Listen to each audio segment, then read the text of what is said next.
ਹਾਂਜੀ students, very good morning to all of you. ਅੱਜ ਆਪਾਂ ਰਿਟੇਲ ਦੇ ਯੂਨਿਟ ਨੰਬਰ ਪਹਿਲੇ ਦੇ ਸੈਸ਼ਨ ਨੰਬਰ ਪਹਿਲੇ ਦੀ ਗੱਲ ਕਰਾਂਗੇ। ਰਿਟੇਲ ਆਰਗੇਨਾਈਜੇਸ਼ਨਲ ਸਟਰਕਚਰ ਪਰਚੂਨਸ। ਹਾਂਜੀ, ਆਪਾਂ ਯੂਨਿਟ ਨੰਬਰ ਪਹਿਲੇ ਦੀ ਗੱਲ ਅੱਜ ਕਰਾਂਗੇ। ਜੋ ਯੂਨਿਟ ਨੰਬਰ ਪਹਿਲਾ ਹੈ ਉਸ ਦਾ ਨਾਮ ਹੈ ਐਡਵਾਂਸਿਸ ਇਨ ਰੀਟੇਲ। ਸੋ ਇਸ ਦਾ ਰਾਜੇ ਮਤਲਬ ਇਹ ਹੈ ਸਮੇਂ ਸਮੇਂ 'ਤੇ ਰੀਟੇਲ ਦੇ ਵਿੱਚ ਕੀ ਨਵੀਂ ਤਰੱਕੀਆਂ ਆਈਆਂ, ਇਸ ਦੇ ਵਿੱਚ ਕੀ ਚੇਂਜਿਸ ਆਏ, ਉਹਨਾਂ ਚੇਂਜਿਸ ਦੇ ਕੀ ਕਾਰਨ ਨੇ, ਉਹਦੇ ਬਾਰੇ ਆਪਾਂ ਬਹੁਤ ਕੁਝ ਪੜ੍ਹਾਂਗੇ। ਸੈਸ਼ਨ ਨੰਬਰ ਪਹਿਲਾ ਜੋ ਹੈ ਪਰਚੂਨ ਸੰਗਠਿਤ ਢਾਂਚਾ ਰੀਟੇਲ ਆਰਗੇਨਾਈਜੇਸ਼ਨਲ ਸਟਰਕਚਰ ਬਾਰੇ ਪਤਾ ਲੱਗਣਾ ਚਾਹੀਦਾ ਹੈ। ਵੀ ਸਭ ਤੋਂ ਪਹਿਲਾਂ ਰੀਟੇਲ ਹੈ ਕੀ ਚੀਜ਼ ਹੈ। ਰੀਟੇਲ ਪਰਚੂਨ ਇੱਕ ਅਜਿਹੀ ਆਰਥਿਕ ਕਿਰਿਆ ਹੈ।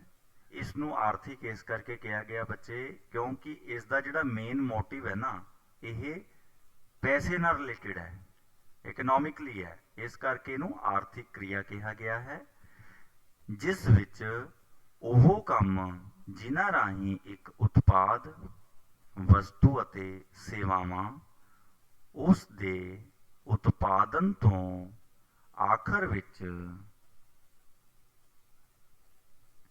ਉਪਭੋਗੀ ਕੋਲ ਪਹੁੰਚਦੀ ਹੈ। ਇਹ ਵੰਡ ਪ੍ਰਣਾਲੀ ਦੀ ਪ੍ਰਕਿਰਿਆ ਹੈ। ਸੋ ਰਿਟੇਲ ਦੇ ਵਿੱਚ ਆਪਾਂ ਪੜ੍ਹਦੇ ਹਾਂ, ਇਹ ਭਾਵੇਂ ਉਤਪਾਦ ਕੀਤੀ ਹੈ ਵਸਤੂ, ਭਾਵੇਂ ਉਹ ਸਪਲਾਈ ਕੀਤੀ ਹੈ, ਹਰੇਕ ਦਾ ਜਿਹੜਾ ਮੇਨ ਮਕਸਦ ਹੈ ਅਖੀਰਲੇ ਜੋ ਕਸਟਮਰ ਹੈ, ਯੂਜ਼ਰਸ ਹੈ, ਉਹਦੇ ਤੱਕ ਪਹੁੰਚ ਕਰਨੀ। ਇਸੇ ਨੂੰ ਰਿਟੇਲਿੰਗ ਕਹਿੰਦੇ ਆ, ਆਪਾਂ ਪੜ੍ਹਿਆ ਸੀ। ਇਹ ਯਾਦ ਰੱਖਣਾ ਜ਼ਰੂਰੀ ਹੈ ਕਿ ਸਾਰੀਆਂ ਆਰਥਿਕ ਕਿਰਿਆਵਾਂ ਦਾ ਅੰਤਿਮ ਉਦੇਸ਼ ਉਪਭੋਗੀ ਜਾਂ ਗਾਹਕ ਨੂੰ ਸੰਤੁਸ਼ਟ ਕਰਨਾ ਹੈ, ਕਿਉਂਕਿ ਕੋਈ ਹੋਰ ਦੂਜੀ ਕਿਰਿਆ ਜਿਵੇਂ ਕਿ ਉਤਪਾਦਨ, ਵਟਾਂਦਰਾ, ਵੰਡ ਸਭ ਅਰਥਹੀਨ ਹਨ ਜੇ ਉਹ ਗਾਹਕ ਨੂੰ ਸੰਤੁਸ਼ਟ ਨਹੀਂ ਕਰ ਸਕਦੇ। ਇਹ ਬਿਲਕੁਲ ਸਹੀ ਗੱਲ ਹੈ। ਅਗਰ ਜਿੰਨੀ ਮਰਜ਼ੀ ਬੱਚੇ ਵੱਡੀ ਤੋਂ ਵੱਡੀ ਕੰਪਨੀ ਹੈ, ਬੜੇ ਤੋਂ ਬੜਾ ਬ੍ਰਾਂਡ ਹੈ, ਅਗਰ ਉਹ ਆਪਣੇ ਕਸਟਮਰਸ ਨੂੰ ਸੈਟਿਸਫਾਈ ਨਹੀਂ ਕਰ ਪਾਉਂਦੀ ਆਪਣੇ ਪ੍ਰੋਡਕਟ ਨਾਲ, ਆਪਣੀ ਸਰਵਿਸਿਜ਼ ਨਾਲ, ਤਾਂ ਉਸ ਕੰਪਨੀ ਦਾ ਜੋ ਵਜੂਦ ਹੈ ਉਹ ਖਤਮ ਹੁੰਦਾ ਜਾਂਦਾ ਹੈ, ਉਸ ਦੀ ਜੋ ਵੈਲਿਊਜ਼ ਹੈ ਉਹ ਖਤਮ ਹੁੰਦੀ ਜਾਂਦੀ ਹੈ। ਸੋ ਇਹ ਬਹੁਤ ਜ਼ਰੂਰੀ ਹੈ ਵੀ ਜਿਹੜੀ ਕੰਪਨੀ ਹੈ ਉਸਨੇ ਜੋ ਆਪਣੇ ਕਸਟਮਰਸ ਹੈ ਉਹਨਾਂ ਦੀ ਸੈਟਿਸਫੈਕਸ਼ਨ ਦਾ ਧਿਆਨ ਰੱਖਣਾ ਜ਼ਰੂਰ ਹੈ। ਉਸ ਤੋਂ ਬਾਅਦ ਗੱਲ ਕਰਦੇ ਹਾਂ ਜੋ ਮੇਨ ਇਸ ਸੈਸ਼ਨ ਦਾ ਨਾਮ ਹੈ ਰੀਟੇਲ ਆਰਗੇਨਾਈਜੇਸ਼ਨਲ ਸਟਰਕਚਰ। ਇਹਦੇ ਵਿੱਚ ਕੀ ਹੈ, ਇਹ ਤਿੰਨ ਸ਼ਬਦਾਂ ਤੋਂ ਮਿਲ ਕੇ ਬਣਿਆ ਹੈ। ਰੀਟੇਲ ਆਰਗੇਨਾਈਜੇਸ਼ਨਲ ਸਟਰਕਚਰ, ਸਟਰਕਚਰ ਤੋਂ ਭਾਵ ਹੈ ਬਨਾਵਟ ਤੋਂ, ਬਣਤਰ ਤੋਂ, ਕੋਈ ਸਿਸਟਮ ਦਾ ਨਮੂਨਾ ਹੋਵੇ ਉਸ ਤੋਂ। ਆਰਗੇਨਾਈਜੇਸ਼ਨਲ ਦਾ ਮਤਲਬ ਹੈ ਆਰਗੇਨਾਈਜ਼ ਕਰਨਾ, ਇਸ ਨੂੰ ਇੱਕ ਸਿਸਟਮ ਦੇ ਵਿੱਚ ਲੈ ਕੇ ਆਉਣਾ, ਕੰਟਰੋਲਿੰਗ ਦੇ ਵਿੱਚ ਲੈ ਕੇ ਆਉਣਾ। ਰੀਟੇਲ ਆਪਾਂ ਪੜ੍ਹ ਚੁੱਕੇ ਹਾਂ, ਇਸ ਤੋਂ ਪਿਛਲੇ ਵੀਡੀਓਜ਼ ਤੁਸੀਂ ਦੇਖ ਸਕਦੇ ਹੋ ਰੀਟੇਲ ਕੀ ਹੁੰਦਾ ਹੈ। ਠੀਕ ਹੈ, ਸੋ ਤਿੰਨੇ ਸ਼ਬਦਾਂ ਨੂੰ ਅਗਰ ਆਪਾਂ ਮਿਲਾ ਦਿੰਦੇ ਹਾਂ ਤਾਂ ਇਸ ਦਾ ਮਤਲਬ ਇਹ ਬਣਦਾ ਹੈ ਰਿਟੇਲ ਦੇ ਵਿੱਚ ਉਹ ਸਿਸਟਮ ਨੂੰ ਅਪਣਾਉਣਾ ਜੋ ਕਿ ਇਸ ਨੂੰ ਆਰਗੇਨਾਈਜ਼ ਕਰ ਸਕੇ। ਇਸ ਨੂੰ ਰਿਟੇਲ ਆਰਗੇਨਾਈਜੇਸ਼ਨਲ ਸਟਰਕਚਰ ਕਹਿੰਦੇ ਨੇ। ਹੁਣ ਆਪਾਂ ਗੱਲ ਕਰਦੇ ਹਾਂ ਪਰਚੂਨ ਸਟੋਰ ਦਾ ਸੰਗਠਿਤ ਢਾਂਚਾ ਵਪਾਰ ਦੇ ਆਕਾਰ, ਕਿਸਮ ਦੇ ਹਿਸਾਬ ਨਾਲ ਭਿੰਨ ਹੁੰਦਾ ਹੈ। ਬਿਲਕੁਲ ਸਹੀ ਗੱਲ ਹੈ। ਅਗਰ ਕੋਈ ਫਰਮ ਛੋਟੀ ਹੈ ਉਸ ਦਾ ਜੋ ਸਟਰਕਚਰ ਹੋਏਗੀ ਉਹ ਡੈਫੀਨੇਟਲੀ ਜੋ ਬੜੀ ਫਰਮ ਹੈ ਉਸ ਦੀ ਸਟਰਕਚਰ ਨਾਲੋਂ ਭਿੰਨ ਹੋ ਸਕਦੀ ਹੈ। ਬਹੁਤ ਸਾਰੇ ਕੰਮ ਜੋ ਪਰਚੂਨ ਵਪਾਰ ਨੂੰ ਚਲਾਉਣ ਵਿੱਚ ਸ਼ਾਮਿਲ ਹਨ ਇੱਕੋ ਜਿਹੇ ਹੁੰਦੇ ਹਨ, ਪਰ ਛੋਟੇ ਜਾਂ ਸੁਤੰਤਰ ਪਰਚੂਨ ਸਟੋਰ ਕਈਆਂ ਇਕਾਈਆਂ ਨੂੰ ਇੱਕ ਹੀ ਮੰਡਲ ਅੰਦਰ ਇਕੱਠੇ ਜੋੜ ਸਕਦੇ ਨੇ। ਆਪਾਂ ਇਹ ਵੀ ਪੜ੍ਹਿਆ ਵੀ ਜੋ ਸਟੋਰ ਹੈ ਦੋ, ਉਹਨਾਂ ਦੀ ਬਣਤਰ ਅੱਡ-ਅੱਡ ਹੋ ਸਕਦੀ ਹੈ, ਪਰ ਕੁਝ ਕੰਮ ਉਹਨਾਂ ਦੇ ਕੋਮਨ ਹੈ। ਜਿਹੜੇ ਕੰਮ ਕੋਮਨ ਹੈ ਉਹਨਾਂ ਨੂੰ ਆਧਾਰ ਬਣਾ ਕੇ ਇੱਕ ਫਾਰਮੈਟ ਤਿਆਰ ਕੀਤਾ ਗਿਆ, ਇੱਕ ਸਟਰਕਚਰ ਤਿਆਰ ਕੀਤੀ ਗਈ, ਇੱਕ ਉਦਾਹਰਨ ਤਿਆਰ ਕੀਤੀ ਗਈ ਜਿਹਨੂੰ ਤਕਰੀਬਨ ਹਰ ਆਰਗੇਨਾਈਜ਼ ਰਿਟੇਲ ਆਰਗੇਨਾਈਜ਼ ਸਟੋਰ ਹੈ ਉਹ ਅਪਣਾ ਸਕਦਾ ਹੈ। ਉਦਾਹਰਨ ਦੇ ਤੌਰ ਤੇ ਇੱਕ ਛੋਟੀ ਦੁਕਾਨ ਹੈ, ਉਸ ਦੇ ਵਿੱਚ ਤੁਸੀਂ ਮੰਨ ਲਓ 10 EMPLOYEES ਹੈ, 10 ਕਰਮਚਾਰੀ ਕੰਮ ਕਰ ਰਹੇ ਨੇ। ਛੋਟੀ ਜੀ ਦੁਕਾਨ ਦੇ ਵਿੱਚ 10 EMPLOYE ਕੰਮ ਕਰ ਰਹੇ ਨੇ। ਉਹਨਾਂ ਦਾ ਜੋ ਕੰਮ ਹੈ ਉਹ ਪ੍ਰੋਪਰ ਤਰੀਕੇ ਨਾਲ ਨਾ ਹੀ ਵੰਡਿਆ ਗਿਆ ਹੈ, ਨਾ ਹੀ ਉਹਨਾਂ ਦੀ ਜ਼ਿੰਮੇਵਾਰੀਆਂ ਵੰਡੀਆਂ ਗਈਆਂ ਹਨ, ਨਾ ਹੀ ਕਿਸੇ ਤਰ੍ਹਾਂ ਦਾ ਕੋਈ ਸਿਸਟਮ ਦੇ ਵਿੱਚ ਉਹਨਾਂ ਨੂੰ ਪ੍ਰੋਪਰ ਤਰੀਕੇ ਨਾਲ ਚੈਨਲਾਈਜ਼ ਕੀਤਾ ਗਿਆ ਹੈ। ਸੋ ਉਸ ਦੁਕਾਨ ਦੀ ਜੋ ਕਾਰਜਗੁਜ਼ਾਰੀ ਹੈ ਉਹਦੀ ਆਊਟਪੁੱਟ ਹੈ ਉਹ ਵੱਖਰੀ ਹੋਏਗੀ। ਦੂਜੇ ਪਾਸੇ ਆਪਾਂ ਉਦਾਹਰਨ ਲੈਂਦੇ ਹਾਂ, ਇੱਕ ਐਸੀ ਵਿਕਸਿਤ ਸਟੋਰ ਹੈ, ਵਿਕਰੀ ਸਟੋਰ ਐਸਾ ਹੈ ਜਿਹਦੇ ਵਿੱਚ ਜਿਹੜਾ ਸਟਾਫ ਹੈ ਉਹ ਪੂਰਾ ਵੀ ਹੈ, ਉਸ ਦੇ ਵਿੱਚ ਇੱਕ ਸਿਸਟਮ ਨਾਲ ਵੰਡ ਰੱਖਿਆ ਸਟਾਫ ਨੂੰ। ਉਹਦੇ ਵਿੱਚ ਇੱਕ ਮੈਨੇਜਰ ਹੈ, ਕੁਝ ਸਹਾਇਕ ਵੀ ਨੇ, ਇਸ ਤੋਂ ਇਲਾਵਾ ਕੈਸ਼ੀਅਰ ਵੀ ਨੇ, ਇਸ ਤੋਂ ਇਲਾਵਾ ਸਿਕਿਉਰਿਟੀ ਗਾਰਡ ਵੀ ਨੇ। ਸੋ ਇੱਦਾਂ ਕਰਕੇ ਉਸ ਨੂੰ ਪ੍ਰੋਪਰ ਤਰੀਕੇ ਨਾਲ ਇੱਕ ਸਟਰਕਚਰ ਫਾਰਮੈਟ ਕਰਕੇ ਉਹਦੇ ਵਿੱਚ ਵੱਖ-ਵੱਖ ਜਿਹੜੇ ਆਪਣੇ EMPLOYEES ਨੇ ਉਹਨਾਂ ਨੂੰ ਜ਼ਿੰਮੇਵਾਰੀਆਂ ਵੰਡੀਆਂ ਹੋਈਆਂ ਨੇ। ਸੋ ਉਸ ਦੇ ਨਾਲ ਕੀ ਹੁੰਦਾ ਹੈ, ਜਿਹੜੀਆਂ ਜ਼ਿੰਮੇਵਾਰੀਆਂ ਵੰਡੀਆਂ ਹੋਈਆਂ ਨੇ ਤਾਂ ਹਰੇਕ ਕੋਈ ਜੋ ਆਪਣਾ ਕੰਮ ਕਰੇਗਾ ਆਪਣੇ ਹਿੱਸੇ ਦਾ ਕੰਮ ਬਹੁਤ ਵਧੀਆ ਤਰੀਕੇ ਨਾਲ ਕਰੇਗਾ ਔਰ ਜੋ ਸੰਸਥਾ ਦੀ ਬਿਹਤਰੀ ਲਈ ਵੱਧ ਤੋਂ ਵੱਧ ਆਊਟਪੁੱਟ ਦਾ ਕੰਮ ਕਰ ਸਕਦਾ ਹੈ। ਇਸ ਕਰਕੇ ਜੋ ਸਟਰਕਚਰ ਹੈ ਆਰਗੇਨਾਈਜ਼ ਸਟੋਰ ਦੀ ਉਹ ਬਹੁਤ ਜ਼ਰੂਰੀ ਤੱਤ ਹੈ। ਇਹਦੀ ਇੱਕ ਦੋ ਲਾਈਨਾਂ ਦੇ ਵਿੱਚ ਪਰਿਭਾਸ਼ਿਤ ਵੀ ਕਰ ਸਕਦੇ ਹਾਂ ਆਪਾਂ ਸਟੋਰ ਸੰਗਠਨ ਨੂੰ। ਪਹਿਲਾ ਹੈ ਉਹਨਾਂ ਸਾਰੇ ਕੰਮਾਂ ਨੂੰ ਉਲੀਕਣਾ ਜਿਨ੍ਹਾਂ ਨੂੰ ਕਰਨਾ ਹੈ। ਉਸ ਤੋਂ ਬਾਅਦ ਆ ਜਾਂਦਾ ਹੈ ਅਲੱਗ-ਅਲੱਗ ਵਿਅਕਤੀਆਂ ਅਤੇ ਸਾਧਨਾਂ ਵਿੱਚ ਜ਼ਿੰਮੇਵਾਰੀਆਂ ਨੂੰ ਵੰਡਣਾ। ਉਸ ਤੋਂ ਬਾਅਦ ਆ ਜਾਂਦਾ ਹੈ ਹਰੇਕ ਕੰਮ ਨੂੰ ਉਸ ਦੇ ਰੁਤਬੇ ਅਤੇ ਕਿਸਮ ਅਨੁਸਾਰ ਵੰਡਣਾ। ਉਸ ਤੋਂ ਬਾਅਦ ਆ ਜਾਂਦਾ ਹੈ ਸੰਗਠਨ ਸੰਬੰਧੀ ਚਾਰਟ ਉੱਨਤ ਕਰਨਾ। ਸੋ ਇਹਦੇ ਵਿੱਚ ਵੀ ਉਹੀ ਗੱਲਾਂ ਦੱਸੀਆਂ ਹੋਈਆਂ ਪਰਿਭਾਸ਼ਾ ਦੇ ਵਿੱਚ, ਜਿਹੜੇ ਸਾਰੇ ਕੰਮ ਕਰਨੇ ਹੈ ਸਭ ਤੋਂ ਪਹਿਲਾਂ ਉਹਨਾਂ ਦਾ ਇੱਕ ਪਲਾਨ ਚਾਰਟ ਬਣਾਉਣਾ ਵੀ ਕਿਹੜੇ ਵਿਅਕਤੀ ਦੇ ਅਧਿਕਾਰ ਖੇਤਰ ਅੰਦਰ ਕਿਹੜੇ ਕੰਮ ਆਉਂਦੇ ਨੇ, ਕਿਹੜੇ ਵਿਅਕਤੀ ਦੇ ਅਧਿਕਾਰ ਖੇਤਰ ਅੰਦਰ ਕਿਹੜੀਆਂ-ਕਿਹੜੀਆਂ ਜ਼ਿੰਮੇਵਾਰੀਆਂ ਦੇ ਸਕਦੇ ਨੇ, ਉਹਨਾਂ ਦਾ ਪ੍ਰੋਪਰ ਤਰੀਕੇ ਨਾਲ ਚਾਰਟ ਵੀ ਪ੍ਰਦਰਸ਼ਿਤ ਕਰਨਾ। ਇਸੇ ਨੂੰ ਆਰਗੇਨਾਈਜੇਸ਼ਨਲ ਸਟਰਕਚਰ ਕਿਹਾ ਜਾਂਦਾ ਹੈ। ਉਸ ਤੋਂ ਬਾਅਦ ਆਪਾਂ ਇੱਕ ਛੋਟੀ ਜਿਹੀ ਐਗਜ਼ਾਮਪਲ ਨਾਲ ਵੀ ਇਸ ਨੂੰ ਦਰਸਾਵਾਂਗੇ। ਪਰਚੂਨ ਵਿਕਰੀ ਦਾ ਜੋ ਢਾਂਚਾ ਹੈ ਉਹਦੇ ਇਹਨਾਂ ਇੱਕ ਕਾਮਨ ਢਾਂਚੇ ਨੂੰ ਐਗਜ਼ਾਮਪਲ ਲਿੱਤੀ ਗਈ ਹੈ। ਕੁਝ ਗੱਲਾਂ ਹਰੇਕ ਸਟੋਰ ਦੇ ਵਿੱਚ ਕਾਮਨ ਹੋ ਸਕਦੀਆਂ ਨੇ, ਉਸ ਆਧਾਰ ਤੇ ਇੱਕ ਢਾਂਚਾ ਜੋ ਹੈ ਉਦਾਹਰਨ ਵਜੋਂ ਲਿੱਤਾ ਗਿਆ ਹੈ। ਇਹਦੇ ਵਿੱਚ ਸਭ ਤੋਂ ਪਹਿਲਾਂ ਆਇਆ ਹੈ ਮਾਲਿਕ, CEO, ਪ੍ਰੈਜ਼ੀਡੈਂਟ, ਪ੍ਰਧਾਨ। ਸੋ ਕੋਈ ਵੀ ਜੋ ਸਟਰਕਚਰ ਹੈ ਕਿਸੇ ਰਿਟੇਲ ਸਟੋਰ ਦੀ ਬਣਾਉਣੀ ਹੈ ਨਾ, ਉਹਦੇ ਵਿੱਚ ਉਸਦਾ ਸਭ ਤੋਂ ਪਹਿਲਾਂ CEO ਮਾਲਕ ਹੋਣਾ ਚਾਹੀਦਾ ਹੈ, ਉਹਦਾ ਇੱਕ ਮੈਨੇਜਰ। ਠੀਕ ਹੈ, CEO ਕੌਣ ਹੁੰਦਾ ਹੈ, ਜੋ ਕੰਪਨੀ ਨੂੰ ਐਸਟੈਬਲਿਸ਼ ਕਰਦਾ ਹੈ। ਚੇਨ ਦਾ ਪਹਿਲਾ ਪਾਰਟ ਇਹ ਜ਼ਰੂਰੀ ਹੋਣਾ ਚਾਹੀਦਾ ਹੈ। ਉਸ ਤੋਂ ਬਾਅਦ ਆਪਾਂ ਗੱਲ ਕਰਦੇ ਹਾਂ ਸਟੋਰ ਓਪਰੇਸ਼ਨ, ਸਟੋਰ ਦੀ ਜੋ ਕੰਮਕਾਜ ਉਸ ਨੂੰ ਚਲਾਉਣਾ ਹੈ ਉਹਦੇ ਲਈ ਵੀ ਕੁਝ ਵਿਅਕਤੀਆਂ ਦੀ ਕੁਝ ਡੈਜ਼ਿਗਨੇਸ਼ਨ ਦੀ ਲੋੜ ਹੈ। ਉਹਦੇ ਵਿੱਚ ਮੈਨੇਜਰ ਆ ਜਾਂਦਾ ਹੈ, ਕੈਸ਼ੀਅਰ ਆ ਜਾਂਦਾ ਹੈ, ਸੇਲਸ ਪਰਸਨ ਆ ਜਾਂਦੇ ਨੇ। ਇਸ ਤੋਂ ਇਲਾਵਾ ਜੋ ਉੱਥੇ ਦਾ ਲਾਸ ਹੋਣਾ ਜਾਂ ਮੁਨਾਫਾ ਹੋਣਾ ਉਹਦੀ ਪੂਰੀ ਤਰ੍ਹਾਂ ਦੀ ਕੰਟਰੋਲਿੰਗ ਰੱਖਣ ਲਈ, ਹਿਸਾਬ ਕਿਤਾਬ ਰੱਖਣ ਲਈ ਸਪੈਸ਼ਲ ਤੌਰ ਤੇ ਡਿਪਾਰਟਮੈਂਟ ਬਣਾਏ ਜਾਂਦੇ ਨੇ। ਉਸ ਤੋਂ ਬਾਅਦ ਆ ਜਾਂਦਾ ਹੈ ਮਾਰਕੀਟਿੰਗ ਕਰਨ ਲਈ, ਜੋ ਆਪਾਂ ਸਟੋਰ ਹੈ ਜੋ ਆਪਣਾ ਜੋ ਉਤਪਾਦਨ ਕਰ ਰਹੇ ਹਾਂ ਉਸ ਨੂੰ ਮਾਰਕੀਟਿੰਗ ਵੀ ਕਰਨੀ ਹੈ, ਉਹਦੇ ਲਈ ਵੀ ਆਪਾਂ ਨੂੰ ਇੱਕ ਵੱਖਰਾ ਡਿਪਾਰਟਮੈਂਟ ਚਾਹੀਦਾ ਹੈ। ਉਹਦੇ ਲਈ ਆਪਾਂ ਕਿਹੜੇ-ਕਿਹੜੇ ਕੰਮ ਕਰਨੇ ਹੁੰਦੇ ਹਨ, ਜਿਵੇਂ ਆਪਾਂ ਡਿਸਪਲੇ ਕਰਨੀ ਹੈ ਜਿਹਨੂੰ ਬੋਲਦੇ ਆ ਚਿੱਤਰ ਪ੍ਰਦਰਸ਼ਨੀ, ਲੋਕਾਂ ਨਾਲ ਸੰਪਰਕ ਸਥਾਪਿਤ ਕਰਨਾ ਹੈ, ਵੱਖ-ਵੱਖ ਤਰ੍ਹਾਂ ਦੇ ਲੋਕਾਂ ਨਾਲ ਟੈਲੀਫੋਨਿਕ ਹੋ ਗਿਆ ਜਾਂ ਐਡਵਰਟਾਈਜ਼ਮੈਂਟ ਥਰੂ ਆਪਾਂ ਸੰਪਰਕ ਸਥਾਪਿਤ ਕਰਨਾ ਹੈ, ਜਾਂ ਇਸ ਤੋਂ ਇਲਾਵਾ ਆਪਣੇ ਪ੍ਰੋਡਕਟ ਦੀ ਵੱਧ ਤੋਂ ਵੱਧ ਮਾਰਕੀਟਿੰਗ ਕਿੱਦਾਂ ਕਰਨੀ ਹੈ ਉਸ ਤਰ੍ਹਾਂ ਦੇ ਆਪਾਂ ਰਿਸੋਰਸਿਸ ਲੱਭਣੇ ਹੈ। ਉਸ ਦੇ ਲਈ ਜੋ ਮਾਰਕੀਟਿੰਗ ਹੈ ਇਹਦੇ ਲਈ ਵੀ ਵੱਖਰਾ ਡਿਪਾਰਟਮੈਂਟ ਚਾਹੀਦਾ ਹੈ। ਉਸ ਤੋਂ ਬਾਅਦ ਗੱਲ ਕਰਦੇ ਹਾਂ ਵਪਾਰਕ ਮਾਲ। ਹੁਣ ਵਪਾਰ ਦੇ ਵਿੱਚ ਮਾਲ ਸਭ ਤੋਂ ਪਹਿਲਾਂ ਤਿਆਰ ਵੀ ਹੋਣਾ ਹੈ, ਉਸ ਤੋਂ ਬਾਅਦ ਉਸ ਮਾਲ ਤੋਂ ਜੋ ਫਾਈਨਲ ਮਾਲ ਤਿਆਰ ਹੋਇਆ, ਜੋ ਪ੍ਰੋਡਕਟ ਤਿਆਰ ਹੋਇਆ ਉਸ ਨੂੰ ਪੈਕ ਵੀ ਕਰਨਾ ਹੈ, ਉਸ ਤੋਂ ਬਾਅਦ ਉਹਦੀ ਡਿਸਟ੍ਰੀਬਿਊਸ਼ਨ ਵੱਖ-ਵੱਖ ਚੈਨਲ ਰਾਹੀਂ ਕਰਨੀ ਹੈ। ਉਸ ਤੋਂ ਬਾਅਦ ਉਹ ਸਾਰਾ ਸਿਸਟਮ ਦਾ ਜੋ ਹਿਸਾਬ ਕਿਤਾਬ ਹੈ ਉਹ ਵੀ ਰੱਖਣਾ ਹੈ। ਇਸ ਕਰਕੇ ਵਪਾਰਕ ਮਾਲ ਦੀਆਂ ਜੋ ਯੋਜਨਾਵਾਂ ਬਣਾਉਣੀਆਂ ਹੈ, ਉਸ ਦੀ ਖਰੀਦ ਕਰਨ ਦੀ ਜਾਂ ਉਸ ਨੂੰ ਵੇਚਣ ਦੀ ਜੋ ਸੂਚੀ ਕੰਟਰੋਲ ਕਰਨ ਲਈ ਇੱਕ ਡਿਪਾਰਟਮੈਂਟ ਵੀ ਚਾਹੀਦਾ ਹੈ। ਉਸ ਤੋਂ ਬਾਅਦ ਗੱਲ ਕਰਦੇ ਹਾਂ ਮਨੁੱਖੀ ਸੰਬੰਧ। ਇਹਦੇ ਨਾਲ ਕੀ ਹੈ, ਵਿਅਕਤੀਆਂ ਨਾਲ ਵੱਧ ਤੋਂ ਵੱਧ ਆਪਾਂ ਸੰਪਰਕ ਸਥਾਪਿਤ ਕਰਨਾ ਹੈ। ਔਰ ਟ੍ਰੇਨਿੰਗ ਦਾ ਮਤਲਬ ਕੀ ਹੈ, ਜੋ ਉਸ ਸਟੋਰ ਦੇ ਵਿੱਚ ਜਾਂ ਉਸ ਫਰਮ ਦੇ ਨਾਲ ਰਿਲੇਟਡ ਕੰਮ ਕਰਨ ਵਾਲੇ ਵਿਅਕਤੀ ਨੇ, ਉਹਨਾਂ ਨੂੰ ਸਮੇਂ-ਸਮੇਂ ਤੇ ਟ੍ਰੇਨਿੰਗ ਦੇਣੀ ਹੈ। ਇਸ ਤੋਂ ਇਲਾਵਾ ਜਿਹੜੇ ਵਿਅਕਤੀ ਆਪਣਾ ਪ੍ਰੋਡਕਟ ਯੂਜ਼ ਕਰ ਰਹੇ ਨੇ, ਉਹਨਾਂ ਨਾਲ ਵੀ ਆਪਾਂ ਕੁਝ ਐਸੇ ਪ੍ਰੋਗਰਾਮ ਸਥਾਪਿਤ ਕਰਨੇ ਹੈ ਤਾਂ ਕਿ ਉਹਨਾਂ ਨੂੰ ਵੀ ਟ੍ਰੇਨਿੰਗ ਦਿੱਤੀ ਜਾ ਸਕੇ। ਉਸ ਤੋਂ ਬਾਅਦ ਗੱਲ ਕਰਦੇ ਹਾਂ ਰਾਸ਼ੀ, ਧਨ, ਜੋ ਇੱਕ ਫਰਮ ਦੀ ਇੱਕ ਆਰਗੇਨਾਈਜੇਸ਼ਨਲ ਸਟਰਕਚਰ ਦਾ ਸਭ ਤੋਂ ਮਹੱਤਵਪੂਰਨ ਪਾਰਟ ਹੈ ਧਨ।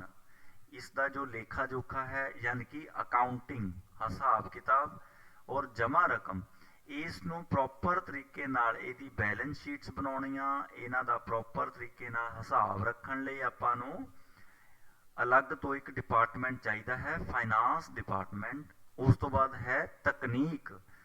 ਆਪਾਂ ਆਪਣੀ ਫਰਮ ਦੇ ਲਈ, ਆਪਣੀ ਸਟਰਕਚਰ ਲਈ, ਆਪਣੇ ਪ੍ਰੋਡਕਟਸ ਲਈ ਕਿਸ ਤਰ੍ਹਾਂ ਦੀਆਂ ਤਕਨੀਕਾਂ ਦੀ ਵਰਤੋਂ ਕਰਾਂਗੇ, ਭਾਵੇਂ ਉਹਦੇ ਪ੍ਰਚਾਰ ਲਈ, ਭਾਵੇਂ ਉਹਦੀ ਸਾਂਭ ਸੰਭਾਲ ਲਈ, ਭਾਵੇਂ ਉਹਦੀ ਵਿਕਰੀ ਲਈ। ਸੋ ਇਹ ਵੀ ਮੁੱਖ ਤੌਰ ਤੇ ਸਟਰਕਚਰ ਦੇ ਵਿੱਚ ਭਾਗੀਦਾਰ ਹੈ ਤੱਤ। ਉਸ ਤੋਂ ਬਾਅਦ ਗੱਲ ਕਰਦੇ ਹਾਂ ਆਪਾਂ ਰਾਜੇ ਸੰਗਠਿਤ ਜੋ ਢਾਂਚਾ ਹੈ, ਉਸ ਨੂੰ ਬਣਾਉਣ ਤੋਂ ਪਹਿਲਾਂ ਨਾ ਆਪਾਂ ਮੁੱਖ ਤੌਰ ਤੇ ਦੋ ਗੱਲਾਂ ਦਾ ਮੇਨ ਧਿਆਨ ਰੱਖਦੇ ਹਾਂ। ਸਭ ਤੋਂ ਪਹਿਲਾਂ ਹੈ ਮਾਰਕੀਟ ਦੀ ਜ਼ਰੂਰਤਾਂ ਪੂਰੀਆਂ ਹੁੰਦੀਆਂ ਹੋਣ ਆਪਣੀ ਸਟਰਕਚਰ ਨਾਲ। ਜੋ ਆਪਾਂ ਆਪਣੇ ਸਟੋਰ ਦੀ ਬਣਤਰ ਬਣਾਉਣੀ ਹੈ ਨਾ, ਸਭ ਤੋਂ ਪਹਿਲਾਂ ਆਪਾਂ ਦੇਖਣਾ ਹੈ ਵੀ ਕਿਆ ਆਪਣੀ ਬਣਤਰ ਨਾਲ ਮਾਰਕੀਟ ਦੀ ਜੋ ਜ਼ਰੂਰਤਾਂ ਹੈ ਉਹ ਪੂਰੀਆਂ ਹੋ ਰਹੀਆਂ ਨੇ। ਦੂਜੇ ਨੰਬਰ ਤੇ ਆਪਾਂ ਚੀਜ਼ ਕੰਸੀਡਰ ਕੀ ਕਰਨੀ ਹੈ ਵੀ ਆਪਣੇ ਜੋ ਕਰਮਚਾਰੀ ਨੇ, ਕੰਮ ਕਰਨ ਵਾਲੇ ਨੇ, ਕਿਆ ਉਹਨਾਂ ਦੀਆਂ ਜੋ ਜ਼ਰੂਰਤਾਂ ਨੇ ਉਹ ਪੂਰੀਆਂ ਹੋ ਰਹੀਆਂ ਨੇ। ਸੋ ਇਸ ਆਧਾਰ ਤੇ ਆਪਾਂ ਆਪਣੇ ਜੋ ਆਪਣੇ ਰਿਟੇਲ ਸਟੋਰ ਹੈ ਉਹਨੂੰ ਸਟਰਕਚਰ ਦੇਵਾਂਗੇ। ਸਟਰਕਚਰ ਦੇ ਵਿੱਚ ਇਹ ਜ਼ਰੂਰ ਕੰਸੀਡਰ ਕਰਾਂਗੇ ਵੀ ਮਾਰਕੀਟ ਦੀ ਜ਼ਰੂਰਤ ਕੀ ਹੈ ਔਰ ਆਪਣੇ ਕਰਮਚਾਰੀਆਂ ਦੀ, ਉਹਨਾਂ ਦੀ ਕੀ ਜ਼ਰੂਰਤ ਹੈ। ਇਸ ਤੋਂ ਬਾਅਦ ਆਪਾਂ ਬੱਚੇ ਕਰਨਾ ਹੈ ਸੰਗਠਿਤ ਢਾਂਚਾ ਜੋ ਹੈ, ਆਰਗੇਨਾਈਜੇਸ਼ਨਲ ਸਟਰਕਚਰ ਹੈ, ਇਸ ਨੂੰ ਨਾ ਕੁਝ ਤੱਤ ਪ੍ਰਭਾਵਿਤ ਵੀ ਕਰਦੇ ਨੇ। ਠੀਕ ਹੈ, ਉਹਨਾਂ ਦੇ ਵਿੱਚੋਂ ਮੇਨ ਕੀ ਹੈ ਵੀ ਆਪਣੀ ਜਿਹੜੀ ਆਰਗੇਨਾਈਜੇਸ਼ਨ ਹੈ ਨਾ, ਉਹ ਕੰਮ ਕਿੱਥੇ ਕਰੇਗੀ। ਉਹ ਲੋਕਲ ਪੱਧਰ ਤੇ ਕੰਮ ਕਰ ਰਹੀ ਹੈ ਜਾਂ ਫਿਰ ਉਹ ਖੇਤਰੀ ਪੱਧਰ ਤੇ ਕੰਮ ਕਰ ਰਹੀ ਹੈ, ਯਾਨੀ ਕਿ ਸਟੇਟ ਦੇ ਵਿੱਚ ਕੰਮ ਕਰ ਰਹੀ ਹੈ, ਜਾਂ ਫਿਰ ਉਹ ਨੈਸ਼ਨਲ ਲੈਵਲ ਤੇ ਕੰਮ ਕਰ ਰਹੀ ਹੈ, ਦੇਸ਼ ਦੇ ਪੂਰੇ ਦੇਸ਼ ਦੇ ਵਿੱਚ ਉਹਦੇ ਆਰਗੇਨਾਈਜੇਸ਼ਨ ਦੇ ਪ੍ਰੋਡਕਟਸ ਜਾ ਰਹੇ ਨੇ, ਜਾਂ ਫਿਰ ਉਹ ਅੰਤਰਰਾਸ਼ਟਰੀ ਮਾਰਕੀਟ ਦੇ ਵਿੱਚ ਵੀ ਆਪਣੇ ਪ੍ਰੋਡਕਟ ਨੂੰ ਵੇਚ ਰਹੀ ਹੈ। ਸੋ ਉਹਦੇ ਕੰਮ ਅਤੇ ਖੇਤਰ ਦੇ ਆਧਾਰ ਤੇ, ਲੋਕਾਂ ਦੀ ਪਹੁੰਚ ਦੇ ਆਧਾਰ ਤੇ ਇਹ ਚੀਜ਼ਾਂ ਵੀ ਸਟਰਕਚਰ ਨੂੰ ਪ੍ਰਭਾਵਿਤ ਕਰਦੀਆਂ ਨੇ। ਇੱਕ ਐਗਜ਼ਾਮਪਲ ਇਹ ਹੈ, ਆਪਣੇ ਸ਼ਹਿਰ ਦੇ ਵਿੱਚ ਜਾਂ ਪਿੰਡ ਦੇ ਵਿੱਚ ਰਹਿਣ ਵਾਲੇ ਲੋਕਾਂ ਦੀ ਜੋ ਜ਼ਰੂਰਤਾਂ ਕਿਸੇ ਕੰਪਨੀ ਦੇ ਪ੍ਰੋਡਕਟ ਪ੍ਰਤੀ ਜਾਂ ਸੁਭਾਅ ਜਾਂ ਰਿਐਕਸ਼ਨ ਜਾਂ ਵਰਤੋਂ ਕਰਨ ਦਾ ਤਰੀਕਾ ਹੋਰ ਹੋਏਗਾ ਕਿਸੇ ਹੋਰ ਦੇਸ਼ ਦੇ ਵਿੱਚ ਜਾਂ ਕਿਸੇ ਹੋਰ ਰਾਜ ਦੇ ਵਿੱਚ ਜਾਂ ਕਿਸੇ ਹੋਰ ਜਗ੍ਹਾ ਦੇ ਵਿੱਚ। ਲੋਕਾਂ ਦੀ ਵਰਤੋਂ ਕਰਨ ਦੇ ਤਰੀਕੇ ਉਹਨਾਂ ਦੀ ਜ਼ਰੂਰਤਾਂ ਦੇ ਅਕੋਰਡਿੰਗ ਵੱਖਰਾ ਹੋ ਸਕਦਾ ਹੈ। ਸੋ ਇਹ ਚੀਜ਼ਾਂ ਵੀ ਸੰਗਠਿਤ ਢਾਂਚੇ ਨੂੰ ਪ੍ਰਭਾਵਿਤ ਕਰਦੀਆਂ ਨੇ। ਦੂਜਾ ਜੋ ਮੇਨ ਤੱਤ ਪ੍ਰਭਾਵਿਤ ਕਰਦਾ ਹੈ, ਜਿਹੜੀ ਵਸਤੂ ਆਪਾਂ ਸੇਲ ਕਰ ਰਹੇ ਹਾਂ ਉਹਦੀ ਕਿਸਮ ਕੀ ਹੈ, ਉਹਦਾ ਸੁਭਾਅ ਕੀ ਹੈ, ਉਹ ਵੀ ਮੈਟਰ ਕਰਦਾ ਹੈ। ਕੋਈ ਵਸਤੂ ਆਪਾਂ ਸ਼ਹਿਰ ਦੇ ਵਿੱਚ ਆਸਾਨੀ ਨਾਲ ਸੇਲ ਕਰ ਸਕਦੇ ਹਾਂ, ਲੋਕਾਂ ਨੂੰ ਬਹੁਤਾ ਅਵੇਅਰ ਕਰਨ ਦੀ ਜ਼ਰੂਰਤ ਨਹੀਂ ਹੈ। ਪਰ ਅਗਰ ਉਹੀ ਵਸਤੂ ਨੂੰ ਆਪਾਂ ਨੇ ਕਿਸੇ ਐਸੀ ਜਗ੍ਹਾ ਸੇਲ ਕਰਨਾ ਹੈ ਜਿੱਥੇ ਲੋਕਾਂ ਨੂੰ ਉਸ ਵਸਤੂ ਦਾ ਗਿਆਨ ਨਹੀਂ ਹੈ ਜਾਂ ਉਸ ਵਸਤੂ ਦੀ ਵਰਤੋਂ ਬਾਰੇ ਨਹੀਂ ਪਤਾ, ਤਾਂ ਉੱਥੇ ਜ਼ਿਆਦਾ ਐਫਰਟਸ ਕਰਨ ਦੀ ਜ਼ਰੂਰਤ ਹੈ। ਇਸ ਕਰਕੇ ਇਹ ਚੀਜ਼ਾਂ ਵੀ ਸਟਰਕਚਰ ਨੂੰ ਪ੍ਰਭਾਵਿਤ ਕਰਦੀਆਂ ਨੇ। ਫੋਰ ਐਗਜ਼ਾਮਪਲ, ਜਦੋਂ ਪਾਣੀ ਨੂੰ ਪਿਉਰੀਫਾਈ ਕਰਨ ਲਈ ਆਰਓ ਸਿਸਟਮ ਆਪਣੇ ਇੱਥੇ ਆਇਆ ਸੀ, ਤਾਂ ਇਹ ਸਭ ਤੋਂ ਪਹਿਲਾਂ ਮੈਟਰੋ ਸਿਟੀਜ਼ ਜੋ ਬੜੇ ਸ਼ਹਿਰ ਨੇ ਜਿਵੇਂ ਕਿ ਦਿੱਲੀ, ਉੱਥੇ ਹੀ ਜ਼ਿਆਦਾ ਪਸੰਦ ਕੀਤਾ ਜਾ ਰਿਹਾ ਸੀ। ਦਿੱਲੀ ਦੇ ਲੋਕਾਂ ਨੂੰ ਇਸ ਬਾਰੇ ਅਵੇਅਰਨੈਸ ਸੀ, ਜਾਣਕਾਰੀ ਸੀ, ਇਸ ਕਰਕੇ ਉਹ ਆਰਓ ਸਿਸਟਮ ਨੂੰ ਜਲਦੀ ਹੀ ਖਰੀਦ ਲੈਂਦੇ ਸੀ। ਔਰ ਆਪਣੇ ਵਰਗੇ ਸ਼ਹਿਰਾਂ ਦੇ ਵਿੱਚ ਜਾਂ ਆਪਣੇ ਵਰਗੇ ਪਿੰਡਾਂ ਦੇ ਵਿੱਚ ਆਰਓ ਦਾ ਜੋ ਪ੍ਰਚਲਨ ਹੈ ਉਹ ਇੰਨਾ ਜ਼ਿਆਦਾ ਨਹੀਂ ਸੀ। ਉਹਦਾ ਇੱਕ ਕਾਰਨ ਇਹੀ ਹੈ, ਲੈਕ ਆਫ ਅਵੇਅਰਨੈਸ। ਪਰ ਮੌਜੂਦਾ ਸਮੇਂ ਦੇ ਵਿੱਚ ਵੱਖ-ਵੱਖ ਤਰ੍ਹਾਂ ਦੀਆਂ ਕੰਪਨੀਆਂ ਨੇ ਆਰਓ ਨੂੰ ਇੰਨਾ ਜ਼ਿਆਦਾ ਅਵੇਅਰ ਕਰਤਾ ਘਰ ਘਰ ਵੀ ਆਪਣੇ ਹੁਣ ਤਕਰੀਬਨ ਹਰੇਕ ਦੂਜੇ ਤੋਂ ਤੀਜੇ ਘਰ ਆਰਓ ਸਿਸਟਮ ਵਾਟਰ ਪਿਊਰੀਫਾਈ ਤਕਰੀਬਨ ਪਹੁੰਚ ਗਿਆ ਹੈ। ਸੋ ਇਹ ਵੀ ਮੈਟਰ ਕਰਦਾ ਹੈ। ਉਸ ਤੋਂ ਬਾਅਦ ਆ ਜਾਂਦਾ ਹੈ ਕਿਸਮ ਦਾ ਵਰਗੀਕਰਨ, ਉਦਾਹਰਨ ਦੇ ਤੌਰ ਤੇ ਉਦਾਹਰਨ ਅਨੁਸਾਰ ਅਤੇ ਸਥਾਨ ਅਨੁਸਾਰ। ਅਗਲਾ ਹੈ ਪੁਆਇੰਟ, ਸੰਗਠਿਤ ਢਾਂਚਾ ਇੱਕ ਪ੍ਰਚੂਨ ਵਿਕਰੇਤਾ ਤੋਂ ਦੂਸਰੇ ਵਿਕਰੇਤਾ ਨਾਲੋਂ ਵੱਖਰਾ ਹੈ। ਇਹ ਪੁਆਇੰਟ ਆਪਾਂ ਸਟਾਰਟਿੰਗ 'ਚ ਵੀ ਕੀਤਾ ਸੀ। ਇਹ ਵੀ ਹੋ ਸਕਦਾ ਹੈ ਵੀ ਜਿਹੜੀ ਸਟਰਕਚਰ ਆਪਾਂ ਅਪਣਾਣੀ ਹੈ ਉਹ ਆਪਣੀ ਜਿਹੜੀ ਪ੍ਰਚੂਨ ਵਿਕਰੇਤਾ ਹੈ ਉਸ 'ਤੇ ਤਾਂ ਸਹੀ ਇੰਪਲੀਮੈਂਟ ਹੋ ਜਾਂਦੀ ਹੈ, ਪਰ ਕਿਸੇ ਦੂਸਰੇ 'ਤੇ ਐਜ਼ ਇਟ ਇਜ਼ ਇੰਪਲੀਮੈਂਟ ਹੋਣਾ ਵੀ ਪੋਸੀਬਲ ਨਹੀਂ ਹੈ। ਸੋ ਇੱਕ ਵਿਕਰੇਤਾ ਤੋਂ ਦੂਜੇ ਵਿਕਰੇਤਾ 'ਤੇ ਜੋ ਸਟਰਕਚਰ ਹੈ ਉਹ ਕਿਤੇ ਨਾ ਕਿਤੇ ਵੇਰੀ ਕਰ ਸਕਦੀ ਹੈ, ਵੱਖਰੀ ਹੋ ਸਕਦੀ ਹੈ। ਇਸ ਤੋਂ ਬਾਅਦ ਜੋ ਨੈਕਸਟ ਹੈ, ਕੁਝ ਐਸੇ ਤੱਤ ਹੈ ਬੱਚੇ ਜੋ ਸੰਗਠਿਤ ਢਾਂਚੇ ਨੂੰ ਪ੍ਰਭਾਵਿਤ ਕਰਦੇ ਨੇ, ਇਹਦੀ ਸਟਰਕਚਰ ਨੂੰ ਪ੍ਰਭਾਵਿਤ ਕਰਦੇ ਨੇ, ਇਹਦੀ ਜੋ ਕਾਰਜਗੁਜ਼ਾਰੀ ਹੈ ਉਹਨੂੰ ਪ੍ਰਭਾਵਿਤ ਕਰਦੇ ਨੇ। ਉਹਦੇ ਵਿੱਚੋਂ ਆ ਜਾਂਦਾ ਹੈ ਸਭ ਤੋਂ ਪਹਿਲਾਂ ਵਾਤਾਵਰਨ।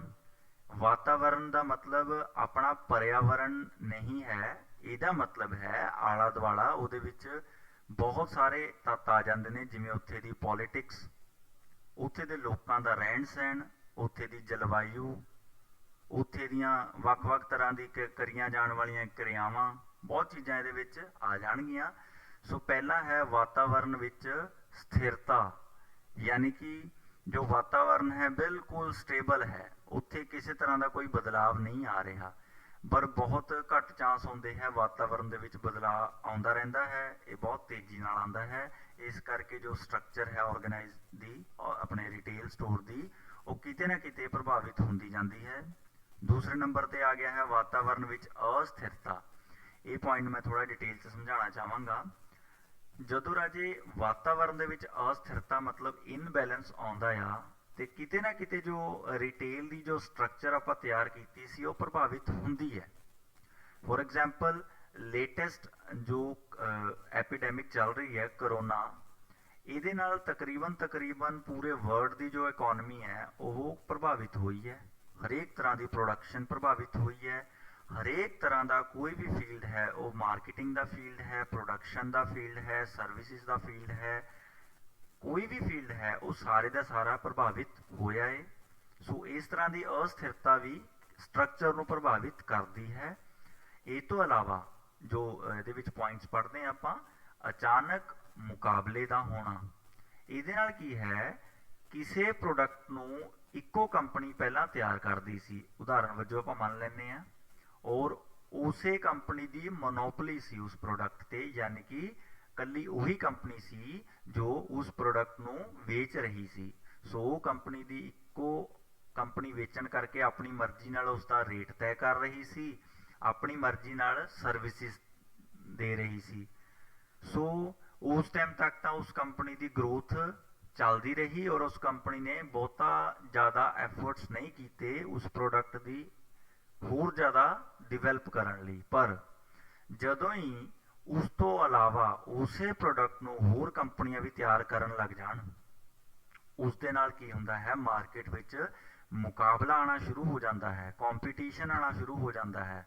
ਸੋ ਕੀਮਤਾਂ ਦੇ ਵਿੱਚ ਵੀ ਇਹਦੇ ਨਾਲ ਉਤਾਰ ਚੜਾਵ ਆਉਂਦਾ ਹੈ। ਪਹਿਲਾਂ ਵਾਲੀ ਕੰਪਨੀ ਜਿਹਨੇ ਆਪਣੀ ਮਹਿੰਗੀਆਂ ਕੀਮਤਾਂ ਦੇ ਪ੍ਰੋਡਕਟ ਦੇਣਾ ਸ਼ੁਰੂ ਕੀਤਾ ਹੋਇਆ ਸੀ, ਹੁਣ ਉਸ ਨੂੰ ਵੀ ਆਪਣੇ ਜੋ ਪ੍ਰਾਈਸ ਹੈ ਦੂਜੇ ਕੰਪੀਟੀਟਰ ਨਾਲ ਦੇਖ ਕੇ ਰੱਖਣੇ ਪੈਣੇ ਹੈ ਔਰ ਹੋਰ ਜ਼ਿਆਦਾ ਐਫਰਟਸ ਕਰਨੇ ਪੈਣੇ ਆ ਮਾਰਕੀਟ ਦੇ ਵਿੱਚ ਸਟੇਬਲ ਰਹਿਣ ਲਈ। ਸੋ ਇਹ ਵੀ ਆਪਣੀ ਸਟਰਕਚਰ ਨੂੰ ਪ੍ਰਭਾਵਿਤ ਕਰੇਗਾ। ਇਸ ਤੋਂ ਬਾਅਦ ਦੂਸਰਾ ਪੁਆਇੰਟ ਹੈ ਮੁਕਾਬਲੇ ਦਾ ਬੰਦ ਹੋਣਾ ਜਾਂ ਦਿਖਾਈ ਦੇਣਾ। ਇਹ ਕਿਵੇਂ ਪ੍ਰਭਾਵਿਤ ਕਰੇਗਾ, ਜਿਵੇਂ ਲੇਟੈਸਟ ਐਗਜ਼ਾਮਪਲ ਆਪਾਂ ਲੈਂਦੇ ਹਾਂ ਰਿਲਾਇੰਸ ਜੀਓ। ਜਿਵੇਂ ਰਿਲਾਇੰਸ ਜੀਓ ਨੇ ਕੈਪਚਰ ਕੀਤੀ ਟੈਲੀਕਾਮ ਮਾਰਕੀਟ, ਹੁਣ ਬਾਕੀ ਕੰਪਨੀਆਂ ਤਕਰੀਬਨ ਉਹਨਾਂ ਲਈ ਜੋ ਹੈ ਸਿਸਟਮ, ਬਹੁਤੀਆਂ ਕੰਪਨੀਆਂ ਬੰਦ ਵੀ ਹੋ ਗਈਆਂ। ਉਹਨਾਂ ਨੂੰ ਲੱਗ ਰਿਹਾ ਹੈ ਵੀ ਉਹਦੇ ਕੰਪੈਰੀਜ਼ਨ ਮੁਕਾਬਲਾ ਤਕਰੀਬਨ ਖਤਮ ਹੋ ਗਿਆ, ਕਿਉਂਕਿ ਜਿਸ ਟੈਕਨੋਲੋਜੀ ਨਾਲ ਜਾਂ ਜਿਸ ਪ੍ਰਾਈਸ ਰੇਟ ਤੇ ਜੀਓ ਨੇ ਪ੍ਰੋਵਾਈਡ ਕੀਤਾ ਆਪਾਂ ਨੂੰ ਸਰਵਿਸਿਜ਼, ਉਸ ਰੇਟ ਔਰ ਉਸ ਤਰ੍ਹਾਂ ਦੀ ਸਰਵਿਸ ਦੂਸਰੀਆਂ ਕੰਪਨੀਆਂ ਬਹੁਤ ਦਿੱਕਤ ਨਾਲ ਪ੍ਰੋਵਾਈਡ ਕਰ ਰਹੀਆਂ ਨੇ।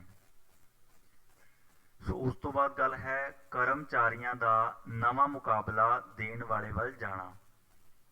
ਇਹ ਪੁਆਇੰਟ ਦਾ ਮਤਲਬ ਇਹ ਹੈ, ਅੱਜ ਇੱਕ ਫਰਮ ਦੇ ਵਿੱਚ 100 ਕਰਮਚਾਰੀ ਕੰਮ ਕਰ ਰਿਹਾ ਸੀ ਔਰ ਉਸ ਫਰਮ ਦੇ ਵਿੱਚ ਬਹੁਤ ਵਧੀਆ ਤਰੀਕੇ ਨਾਲ ਕੰਮ ਕਰ ਰਹੇ ਸੀ, ਉਸ ਫਰਮ ਦੀ ਤਰੱਕੀ ਵੀ ਚੱਲ ਰਹੀ ਸੀ, ਪਰ ਅਚਾਨਕ ਕੀ ਹੋਇਆ, ਉਹਦੇ ਵਿੱਚੋਂ ਅੱਧੇ ਜਾਂ ਕੁਝ ਕਰਮਚਾਰੀ ਉਸ ਫਰਮ ਨੂੰ ਛੱਡ ਕੇ ਕਿਸੇ ਹੋਰ ਫਰਮ ਦੇ ਵਿੱਚ ਕੰਮ ਕਰਨ ਚੱਲ ਜਾਂਦੇ ਨੇ। ਸੋ ਇਸ ਨਾਲ ਪਹਿਲੀ ਫਰਮ ਦਾ ਕੰਮ ਵੀ ਪ੍ਰਭਾਵਿਤ ਹੋ ਰਿਹਾ ਹੈ। ਸੋ ਇਸ ਨਾਲ ਵੀ ਕਿਤੇ ਨਾ ਕਿਤੇ ਜੋ ਸਟਰਕਚਰ ਹੈ ਉਹ ਪ੍ਰਭਾਵਿਤ ਹੋਵੇਗੀ। ਉਸ ਤੋਂ ਬਾਅਦ ਗੱਲ ਕਰਦੇ ਹਾਂ, ਕੁਝ ਹੋਰ ਗੱਲਾਂ ਵੀ ਹੈ ਜੋ ਇਸ ਨੂੰ ਪ੍ਰਭਾਵਿਤ ਕਰਦੀਆਂ ਨੇ। ਇਹਦੇ ਵਿੱਚ ਆ ਜਾਂਦਾ ਹੈ ਤਕਨੀਕੀ ਬਦਲਾਅ। ਇਹ ਬਹੁਤ ਜ਼ਰੂਰੀ, ਮਤਲਬ ਇਹਦੇ ਵਿੱਚ ਇੰਪੋਰਟੈਂਟ ਤੱਤ ਹੈ। ਸਮੇਂ-ਸਮੇਂ ਤੇ ਜੋ ਤਕਨੀਕਾਂ 'ਚ ਬਦਲਾਅ ਆ ਰਿਹਾ ਨੇ, ਉਹਦੇ ਨਾਲ ਵੀ ਜੋ ਆਪਣਾ ਸਟਰਕਚਰ ਹੈ ਉਹ ਪ੍ਰਭਾਵਿਤ ਹੁੰਦੀ ਜਾ ਰਹੀ ਹੈ। ਫੋਰ ਐਗਜ਼ਾਮਪਲ, ਟੈਕਨੋਲੋਜੀ ਦੇ ਵਿੱਚ ਕੰਪਿਊਟਰ ਆਇਆ, ਕੰਪਿਊਟਰ ਯੁੱਗ ਦੇ ਆਉਣ ਦੇ ਨਾਲ ਜਿੰਨੀ ਵੀ ਆਪਣੀ ਸਿਸਟਮ ਹੈ, ਸੇਲਜ਼ ਸਿਸਟਮ ਹੈ, ਪ੍ਰੋਡਕਸ਼ਨ ਸਿਸਟਮ ਹੈ, ਕਸਟਮਰ ਸਰਵਿਸ ਸਿਸਟਮ ਹੈ, ਸਾਰੇ ਦਾ ਸਾਰਾ ਪ੍ਰਭਾਵਿਤ ਹੋਇਆ। ਸਾਰੇ ਦੇ ਸਾਰੇ ਜੋ ਸਿਸਟਮਸ ਹੈ ਉਹਨਾਂ ਨੂੰ ਆਪਣਾ ਜੋ ਰੀਟੇਲ ਸਿਸਟਮ ਹੈ ਉਹ ਕੰਪਿਊਟਰਾਈਜ਼ਡ ਕਰਨਾ ਪਿਆ, ਜਿਹਦੇ ਬਹੁਤ ਸਾਰੇ ਫਾਇਦੇ ਵੀ ਹੋਏ ਨੇ। ਭਾਵੇਂ ਉਹ ਕਸਟਮਰ ਦੀ ਕੁਐਰੀਜ਼ ਨੂੰ ਸੋਲਵ ਕਰਨਾ, ਵੱਧ ਤੋਂ ਵੱਧ ਉਹਨਾਂ ਨੂੰ ਸਰਵਿਸਿਜ਼ ਦੇਣੀਆਂ, ਭਾਵੇਂ ਉਹ ਮਾਰਕੀਟਿੰਗ ਦੇ ਲਈ ਸਟ੍ਰੈਟਜੀਜ਼ ਲੱਭਣੀਆਂ, ਭਾਵੇਂ ਆਪਣੇ ਸਟਾਕ ਦੀ ਸਾਂਭ ਸੰਭਾਲ ਕਰਨਾ, ਹਰੇਕ ਤਰ੍ਹਾਂ ਦੀ ਜੋ ਸਿਸਟਮ ਹੈ ਉਹਦੇ ਵਿੱਚ ਆਪਾਂ ਕੰਪਿਊਟਰ ਦੀ ਵਰਤੋਂ ਕਰਨ ਲੱਗ ਗਏ। ਸੋ ਤਕਨੀਕੀ ਬਦਲਾਅ ਦੇ ਆਉਣ ਦੇ ਨਾਲ ਵੀ ਆਪਣੀ ਸਟਰਕਚਰ ਪ੍ਰਭਾਵਿਤ ਹੋਈ ਹੈ। ਉਸ ਤੋਂ ਬਾਅਦ ਆ ਜਾਂਦਾ ਹੈ ਸੰਗਠਨ ਦੀ ਗਤੀਸ਼ੀਲਤਾ ਵਿੱਚ ਲਚਕੀਲਾਪਣ। ਇਹਦੇ ਨਾਲ ਕੀ ਹੈ, ਜੋ ਸੰਗਠਨ ਦੀ ਗਤੀਸ਼ੀਲਤਾ ਹੈ ਨਾ, ਉਹਦੇ ਵਿੱਚ ਲਚਕੀਲਾਪਣ ਦਾ ਹੋਣਾ ਜ਼ਰੂਰੀ ਹੈ। ਜਿਵੇਂ ਕਿ ਸਮੇਂ-ਸਮੇਂ ਤੇ ਮਾਰਕੀਟ ਦੇ ਵਿੱਚ ਮੰਦੀ ਵੀ ਆਉਂਦੀ ਹੈ, ਤੇਜ਼ੀ ਵੀ ਆਉਂਦੀ ਹੈ। ਆਰਥਿਕ ਮੰਦੀ ਜਾਂ ਜਿਵੇਂ ਇਸ ਤਰ੍ਹਾਂ ਦੀ ਕੋਈ ਐਪੀਡੈਮਿਕ ਆ ਜਾਂਦੀ ਹੈ, ਤਾਂ ਜਿਹੜੀ ਸੰਗਠਨ ਹੈ ਉਹਨੂੰ ਫਲੈਕਸੀਬਲ ਹੋਣਾ ਬਹੁਤ ਜ਼ਰੂਰੀ ਹੈ। ਯਾਨੀ ਕਿ ਇਸ ਤਰ੍ਹਾਂ ਦੀ ਸਿਚੁਏਸ਼ਨ ਦੇ ਵਿੱਚ ਆਪਣੇ ਆਪ ਨੂੰ ਸੰਭਾਲਣਾ, ਆਪਣੇ ਆਪ ਨੂੰ ਐਗਜ਼ਿਸਟੈਂਸ 'ਚ ਰੱਖਣਾ, ਇਸ ਸਿਚੁਏਸ਼ਨ ਨੂੰ ਕਿਵੇਂ ਨਜਿੱਠਿਆ ਜਾਵੇ, ਫਲੈਕਸੀਬਿਲਿਟੀ ਹੋਣੀ ਚਾਹੀਦੀ ਹੈ। ਇਹ ਵੀ ਜੋ ਤੱਤ ਹੈ ਇਸ ਨੂੰ ਪ੍ਰਭਾਵਿਤ ਕਰੇਗਾ। ਉਸ ਤੋਂ ਬਾਅਦ ਆਪਾਂ ਗੱਲ ਕਰਦੇ ਹਾਂ, ਇੱਕ ਚਾਰਟ ਹੈ ਜਿਹਦੇ ਨਾਲ ਆਪਾਂ ਸਮਝ ਸਕਦੇ ਹਾਂ ਇੱਕ ਜੋ ਹੈ ਸੰਗਠਿਤ ਆਰਗੇਨਾਈਜੇਸ਼ਨਲ ਜੋ ਢਾਂਚਾ ਹੈ ਰਿਟੇਲ ਦਾ, ਉਹ ਕਿਸ ਤਰ੍ਹਾਂ ਦਾ ਹੋਣਾ ਚਾਹੀਦਾ ਹੈ। ਉਸ ਦੀ ਇੱਕ ਐਗਜ਼ਾਮਪਲ ਹੈ ਜੋ ਇਸ ਆਪਾਂ ਚਾਰਟ 'ਚ ਦੇਖਾਂਗੇ। ਸਭ ਤੋਂ ਪਹਿਲਾਂ ਹੈ ਸ਼ੇਅਰ ਹੋਲਡਰ। ਸ਼ੇਅਰ ਹੋਲਡਰ ਤੋਂ ਬਾਅਦ ਆ ਜਾਂਦਾ ਹੈ ਸਟ੍ਰੈਟਜੀ ਕਮੇਟੀ, ਔਰ ਉਸ ਤੋਂ ਬਾਅਦ ਆ ਜਾਂਦਾ ਹੈ ਇੰਸਪੈਕਸ਼ਨ ਬੋਰਡ। ਇਹਦੇ ਵਿੱਚ ਕੀ ਹੈ ਬੱਚੇ, ਇਹ ਜਿਹੜੇ ਉੱਪਰਲੀ ਲੇਅਰ ਹੈ ਨਾ ਬੋਰਡ ਆਫ ਡਾਇਰੈਕਟਰਸ ਦੀ ਨਾ, ਇਹ ਕਿਸੇ ਵੀ ਕੰਪਨੀ ਦੇ ਵਿੱਚ ਜ਼ਿਆਦਾਤਰ ਆਪਾਂ ਨੂੰ ਵਿਜ਼ੀਬਲ ਨਹੀਂ ਹੁੰਦੀ, ਭਾਵੇਂ ਉਹ ਕੋਈ EMPLOYE ਹੈ ਕੰਪਨੀ ਦਾ। ਰੀਜ਼ਨ ਕੀ ਹੈ, ਜਿਹੜਾ ਇਹ ਪਾਰਟ ਹੈ ਨਾ ਉੱਪਰਲਾ, ਇਹ ਜਿਹੜੇ 4 ਬਾਕਸਿਸ ਹੈ ਨਾ, ਇਹ ਕਿਸੇ ਵੀ ਕੰਪਨੀ ਦੇ ਬਹੁਤੇ ਜ਼ਿਆਦਾ ਪਬਲਿਕਲੀ ਵਿਜ਼ੀਬਲ ਨਹੀਂ ਹੁੰਦੇ। ਉਸ ਆਪਣੇ ਅਕਸਰ ਜਿਹੜਾ ਮੇਨ ਵਾਹ ਪੈਂਦਾ ਹੈ ਕਿਸੇ ਵੀ EMPLOYE ਦਾ, ਜਾਂ ਅਗਰ ਕੋਈ ਕੰਪਨੀ ਦੀ ਜਾਣਕਾਰੀ ਲੈਣਾ ਚਾਹੁੰਦਾ ਹੈ ਨਾ, ਉਹਦਾ ਜਿਹੜਾ ਵਾਹ ਮੇਨ ਡਾਇਰੈਕਟਰਸ ਤੋਂ ਸ਼ੁਰੂ ਹੁੰਦਾ ਹੈ। ਸਭ ਤੋਂ ਪਹਿਲਾਂ ਡਾਇਰੈਕਟਰ ਦੇਖਦੇ ਹਾਂ ਆਪਾਂ ਕਿਸੇ ਕੰਪਨੀ ਦਾ। ਉਸ ਡਾਇਰੈਕਟਰ ਅੰਡਰ ਨਾ ਕਈ ਡਿਪਾਰਟਮੈਂਟ ਹੈਡਸ ਆਉਂਦੇ ਨੇ, ਜਿਵੇਂ ਪ੍ਰੋਡਕਸ਼ਨ ਡਿਪਾਰਟਮੈਂਟ ਹੈ, ਟੈਕਨੀਕਲ ਡਿਪਾਰਟਮੈਂਟ ਹੈ, ਮਾਰਕੀਟਿੰਗ ਡਿਪਾਰਟਮੈਂਟ ਹੈ, ਕਸਟਮਰ ਸਰਵਿਸ ਡਿਪਾਰਟਮੈਂਟ ਹੈ, ਹਿਊਮਨ ਰਿਸੋਰਸ ਡਿਪਾਰਟਮੈਂਟ ਹੈ। ਸੋ ਇਹ ਡਿਪਾਰਟਮੈਂਟਸ ਹੈ ਉਹ ਡਾਇਰੈਕਟਰ ਅੰਡਰ ਸਿੱਧੇ ਹੁੰਦੇ ਨੇ ਅਟੈਚਡ। ਉਸ ਤੋਂ ਬਾਅਦ ਵੱਖਰੇ ਵੱਖਰੇ ਡਿਪਾਰਟਮੈਂਟਸ ਦੇ ਅੰਡਰ ਵੀ ਅੱਗੇ ਸਬ ਡਿਪਾਰਟਮੈਂਟ ਕੰਮ ਕਰੇਗਾ, ਜਿਵੇਂ production department under production house ਹੋ ਗਿਆ, QA ਮੈਨੇਜਰ ਹੋ ਗਿਆ, ਮੇਨਟੇਨੈਂਸ ਹੋ ਗਿਆ। ਇਸ ਤਰ੍ਹਾਂ ਕਰਕੇ ਹਰੇਕ ਡਿਪਾਰਟਮੈਂਟ ਦੇ ਅੰਡਰ ਕੁਝ ਸਬ ਡਿਪਾਰਟਮੈਂਟਸ ਆ ਜਾਣਗੇ। ਇਸ ਤਰ੍ਹਾਂ ਦੇ ਚਾਰਟ ਦੀ ਬਣਾਵਟ ਕਰਕੇ, ਇਸ ਤਰ੍ਹਾਂ ਦੇ ਜੋ ਸਿਸਟਮ ਨੂੰ ਵਰਤ ਕੇ ਕੋਈ ਵੀ ਆਰਗੇਨਾਈਜੇਸ਼ਨ ਆਪਣੇ ਆਪ ਨੂੰ ਇੱਕ ਸਟਰਕਚਰ ਦੇ ਸਕਦੀ ਹੈ ਜਿਹਦੇ ਆਧਾਰ ਤੇ ਉਹ ਕੰਮ ਕਰ ਸਕਦੀ ਹੈ ਤੇ ਵਿਕਾਸ ਵੱਲ ਨੂੰ ਵੱਧ ਸਕਦੀ ਹੈ। ਸੋ ਆਪਾਂ ਇਸ ਸੈਸ਼ਨ ਦੇ ਵਿੱਚ ਮੁੱਖ ਤੌਰ ਤੇ ਸਟਰਕਚਰ ਬਾਰੇ ਪੜ੍ਹਿਆ ਵੀ ਇੱਕ ਜੋ ਸਟਰਕਚਰ ਹੈ ਉਹਨੂੰ ਅਪਣਾ ਕੇ ਆਪਾਂ ਆਪਣੇ ਜੋ ਰਿਟੇਲ ਦੇ ਸਟੋਰ ਨੂੰ ਕਿੱਦਾਂ ਆਰਗੇਨਾਈਜ਼ ਤਰੀਕੇ ਨਾਲ ਚਲਾ ਸਕੀਏ ਤਾਂ ਕਿ ਆਪਣੀ ਜੋ ਸੇਲਸ ਵੀ ਵਧੇ ਔਰ ਜੋ ਕਸਟਮਰ ਹੈ ਉਹਨੂੰ ਵੱਧ ਤੋਂ ਵੱਧ ਆਪਾਂ ਆਪਣੇ ਪ੍ਰੋਡਕਟ ਐਂਡ ਸਰਵਿਸਿਜ਼ ਨਾਲ ਸੈਟੀਸਫਾਈ ਕਰ ਸਕੀਏ। ਸੋ ਇਸ ਤਰ੍ਹਾਂ ਦੀਆਂ ਆਪਾਂ ਬਹੁਤ ਸਾਰੀਆਂ ਹੋਰ ਟੈਕਨੀਕਸ ਵਰਤ ਕੇ ਵੀ ਆਪਾਂ ਆਪਣੇ ਜੋ ਸਿਸਟਮ ਨੂੰ ਸਟਰਕਚਰ ਨੂੰ ਸੁਧਾਰ ਸਕਦੇ ਹਾਂ। ਆਪਣੀ ਜੋ ਇਸ ਸੈਸ਼ਨ ਦੇ ਵਿੱਚ ਇੰਨਾ ਕੀ ਸਟਰਕਚਰ ਬਾਰੇ ਦੱਸਿਆ ਗਿਆ ਹੈ। ਸੋ ਮੈਂ ਆਸ ਕਰਦਾ ਹਾਂ ਵਿਦਿਆਰਥੀਆਂ ਨੇ ਆਸ ਕਰਦਾ ਹਾਂ ਤੁਹਾਨੂੰ ਲੈਕਚਰ ਵਿੱਚ ਵੱਧ ਤੋਂ ਵੱਧ